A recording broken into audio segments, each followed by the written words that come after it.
How to use eye contact correction in CapCut.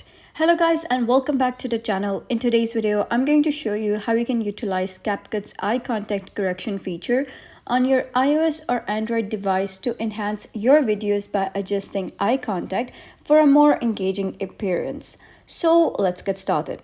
First of all, you're gonna head over, open CapCut. So you're gonna head over, click on new project and select the clip that you wish to correct. For example, I have selected the clip. You can simply, crop it and select only the part of the clip that you want.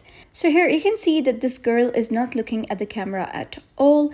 So what you're going to do is simply click on this clip, and here you can drag this over here, and here you'll be able to see an option that is eye contact. So you're gonna click on eye contact. So once you do so, it says automatically detect and adjust eye direction. So you're gonna simply toggle it on. When you toggle it on, you'll notice the girl's eyes shift towards the camera.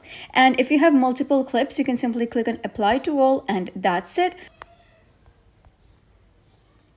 You can view the clip and see that the eye contact has been corrected. So that is basically how you can use eye contact correction in CapCut. So if you found this guide helpful, give it a thumbs up and don't forget to subscribe for more helpful tutorials.